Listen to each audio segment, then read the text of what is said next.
সবাইকে ছেড়ে না ফেরার দেশে চলে গেলেন ওসমান হাদি। হাদি ভাই মরে গেছে। হাদি যে দুনিয়া থেকে চলে গিয়েছে সেটা ডক্টররা আগেই বলে দিয়েছিল। বেঁচে নাই তারপর আপনারা করেন। হাদি ভাই আসলে আছে এটা বলাই কঠিন। ডাক্তাররা কেউ বলে নাই যে উনি বাঁচবে। বলে হুজুর এটা আশা করা যায় না। কারণ বুলেটটি হাদির মাথার এক পাশ দিয়ে গিয়ে অন্য পাশ দিয়ে বের হয়ে গিয়েছে। বুলেটটা রাইট সাইড দিয়ে ঢুকে গিয়ে বাম সাইড দিয়ে বের হয়ে গেছে। এছাড়া হাসনাত আব্দুল্লাহর একটি শব্দই প্রকাশ করে হাদি তৎক্ষণাৎ দুনিয়া ত্যাগ করেছিল। হাদি ভাইকে যারা হত্যা করেছে সিঙ্গাপুরে চিকিৎসাধীন রয়েছে ইনকিলাব মঞ্চের আহ্বায়ক ও ঢাকা ৮ আসনের সম্ভাব্য স্বতন্ত্র প্রার্থী শরীফ ওসমান হাদি। সর্বশেষ পাওয়া তথ্য অনুযায়ী তার শারীরিক অবস্থার অবনতি হচ্ছে। সিঙ্গাপুর জেনারেল হাসপাতালে ভর্তির পর প্রাথমিক পরীক্ষা নিরীক্ষা চলছে ইনকিলাব মঞ্চের মুখপাত্র ওসমান হাদির।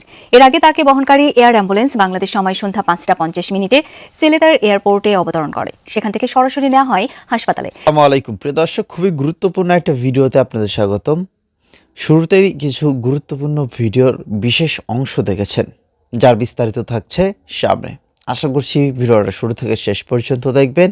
ওসমান হাদির সর্বশেষ পরিস্থিতি কি এবং কি হয়েছে তার, তিনি কি আদৌ বেঁচে আছেন নাকি মারা গেছেন, এটা নিয়ে চাঞ্চল্যকর সৃষ্টি হয়েছে। চলেন আমরা মূল ভিডিওটা দেখে আসি। সবাইকে ছেড়ে না ফেরার দেশে চলে গেলেন ওসমান হাদি। হাদি ভাই মরে গেছে।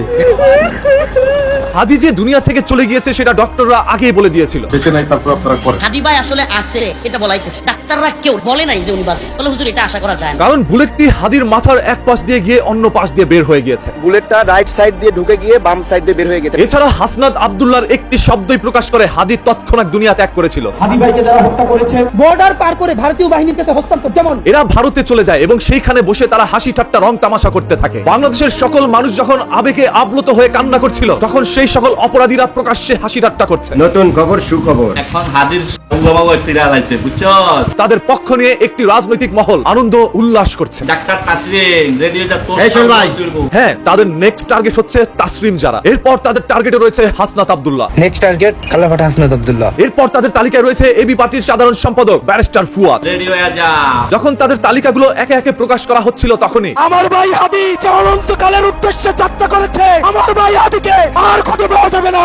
হাদিকে যখন সেই ঘাতকরা আক্রমণ করেছিল, তৎক্ষণাৎ ওসমান হাদি দুনিয়া ত্যাগ করে। এর পরবর্তীতে তাকে বাঁচানোর অনেক চেষ্টা করে বাংলাদেশের ডক্টররা। যখন বাংলাদেশে তার চিকিৎসা দিতে ব্যর্থ হচ্ছিল, তখন উন্নত চিকিৎসার জন্য নেওয়া হলো তাকে সিঙ্গাপুরে। ওইখানকার ডক্টররা একটি আশার বাণী ছড়ায়।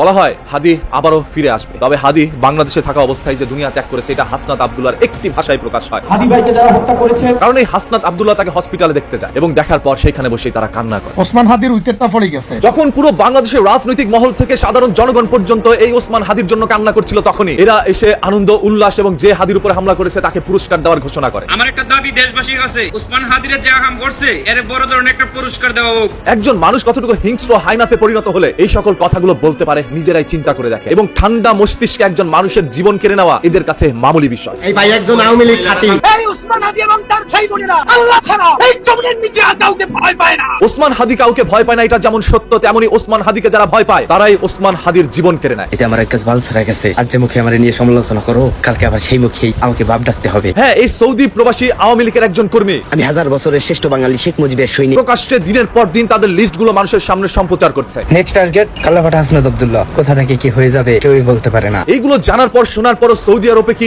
এমন কোন একজন বাংলাদেশী নাই যে এর বিরুদ্ধে কোনো ব্যবস্থা নিতে পারেন? গর্ত থেকে বের হয়েছে, মানে গর্ত থেকে যারা বের হয়েছে কয়েকটা খুঁজে পান কিনা দেখেন।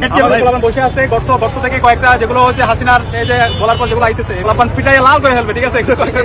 হয়তোবা সেই কুলাঙ্গার বিদেশের মাটিতে থাকে, তবে তার পরিবার তো দেশে থাকে। আমার কারণে আমার পরিবারের উপরে যদি কোনো আঘাত আসে, খোদার কসম কাউকে ছাড়বো না। আমি সবই কেয়ারফুল। এরকম কিছু সন্তানের জন্য পরিবাররা সমস্যার সম্মুখীন হয়। ভয় দেখিয়ে মুজিব সৈনিকদের দাবিয়ে রাখা যাবে না। নিষিদ্ধ আওয়ামী লীগ সংগঠনটি কেন এই ওসমান হাদির উপরে এতটা ক্ষিপ্ততা প্রকাশ করছে? লীগের মতো একটা গণহত্যাকারীরে পিটাইতে পারে একটা জেনারেশনের সৌভাগ্য না? এতে আমার এক কাজ ভাল ছাড়া গেছে। কিন্তু এদের যে ন্যূনতম কোনো রিগ্রেট ফিলিং নাই এত হত্যা করার পরও, এখন মনে হচ্ছে এটার কাছে কাফারা আদায় করা দরকার। হ্যাঁ, এই কারণেই তারা কেড়ে নিয়েছে এই ওসমান হাদির জীবন। আগামী ফেব্রুয়ারির পরে অপারেশন ক্লিন হার্টের নামে কয়েক হাজার ইসলামপন্থীরা মারা লাগে, মারবে, মনে রাখবেন। এই কথাটি শোনার পরে জুলাই সংগ্রামী যারাই রয়েছেন তারা সবাই একটু নিরাপদ অবস্থানে থাকেন। যে কোনো সময় হাদির মতো করে আপনার অজান্তেই একটি বুলেট এসে আপনাকে ক্ষত বিক্ষত করে দিতে পারে। বাংলাদেশের সকল মানুষ তখন কান্নায় ভেঙে পড়লেও একটি রাজনৈতিক মহল তারা মিষ্টি বিতরণ করবে। এক একটা রাজাকার মরবে আর 10 কেজি করে মিষ্টি দেওয়া হবে মসজিদের মিলাতে। তাদের কাছে মনে হবে সেটাই তাদের বিজয়।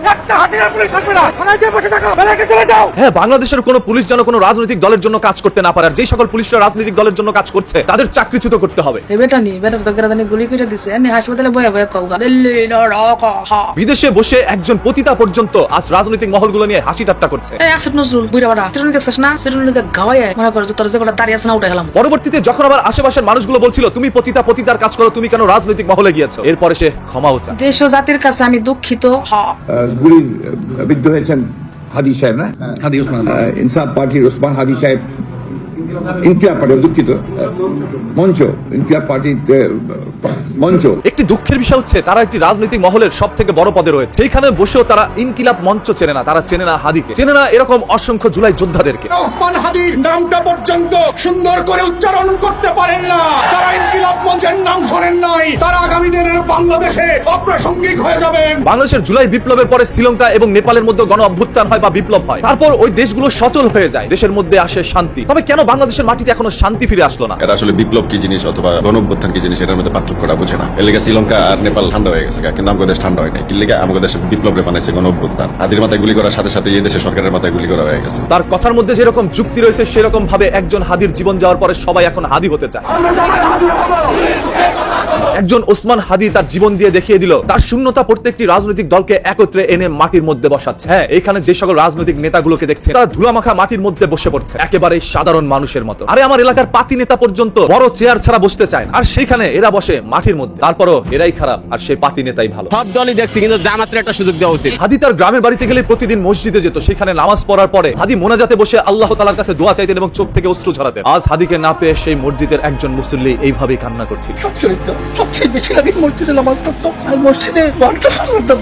জুলাই আন্দোলনের সাথে যারা সম্পর্কিত রয়েছিল সেই সকল মানুষগুলোর যদি একে একে এইভাবে জীবন যায়, তাদের দেখাদেখি পরবর্তী প্রজন্ম যদি কখনো বাংলাদেশের মধ্যে অভ্যুত্থানের দরকার হয়, বাংলাদেশের মধ্যে যদি অন্যায় এবং স্বৈরাচার হয়ে অন্য কেউ উঠে, তাহলে প্রতিবাদের গর্জনে তারা রাস্তায় নামবে না, তারা জীবন দিতে চাইবে না। কারণ সেই প্রতিবাদের মিছিল থেকে যদি দুর্ভাগ্যবশত তারা বেঁচে ফিরে আসে, তাহলে এই সকল সন্ত্রাসীর হাতে তাদের জীবন যেতে পারে। এই ভয়ে বাঙালি আর প্রতিবাদ করবে না। তাই আপনি যদি একজন প্রতিবাদী এবং সত্য প্রচারক হয়ে থাকেন, তাহলে জুলাই আন্দোলনের সাথে যারা জড়িত আছে তাদের সবার পাশে গিয়ে দাঁড়ান, যাতে করে এদের জীবনকেও কেড়ে নিতে না পারে। এরাই আপনাকে একটি নতুন বাংলাদেশ এনে দিয়েছিল। আজ একে একে তারাই যাচ্ছে পরকালে। নেক্সট টার্গেট কালাভাট হাসনাত আব্দুল্লাহ। এই ভিডিওটি সম্পূর্ণ প্রমাণ করে দেয় হাদির উপরে যারা আক্রমণ করেছিল তারা কেউই বিএনপির সদস্য না, তারা প্রত্যেকেই আওয়ামী লীগের কর্মী। আমি একজন ছাত্রলীগ নেতা, অস্ত্র মামলার আসামি। এই ভাই একজন আওয়ামী লীগ খাঁটি। জয় বাংলা। যেটারই প্রমাণ তারা নিজেরাই দিয়েছে।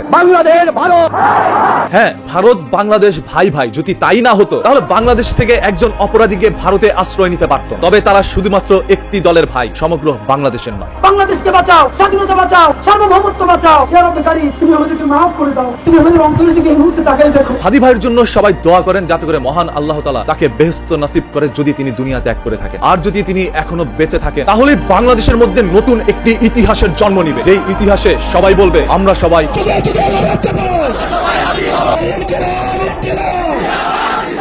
সবকিছু মিস হলেও মিস হবে না টার্গেট। যার কথা আপনি হাদির গায়ে গুলি চালাই দিচ্ছেন না, টাইম মতো হয়ে আপনাকে চিনব। এটাই বাংলাদেশের পলিটিক্স। কাউকে একদম গুলি করে মেরে ফেললো, কবরেই তো যাবে। আর ব্যাপারটা এমন না যে এসির মধ্যে। আশা করছি পুরো ভিডিও যদি আমাদের সাথেই ছিলেন এবং এই ভিডিও সম্পর্কে মূল্যবান কোনো মতামত থাকলে সেটা লিখবেন আমাদের কমেন্ট বক্সে, এবং চ্যানেলে নতুন হয়ে থাকলে সেই চ্যানেলটি সাবস্ক্রাইব করে সাথে থাকবেন। দর্শক মণ্ডলী, ওসমান হাদি বেঁচে নাই এরকমটাই কিন্তু আসছে সোশ্যাল মিডিয়াতে। যদিও সিঙ্গাপুর তার চিকিৎসা করা হচ্ছে, ডক্টররা বলছে যে তিনি ফিরলেও হয়তোবা আগের মতো আর ফিরতে পারবে না। এই ওসমান হাদিকে নিয়ে বাংলাদেশে নতুন করে যা শুরু হয়েছে, এইটার প্রভাব কিন্তু নির্বাচন পর্যন্ত পড়বে। আমার সাথে একমত কিনা আপনারা অবশ্যই লিখবেন আমাদের কমেন্ট বক্সগুলোতে।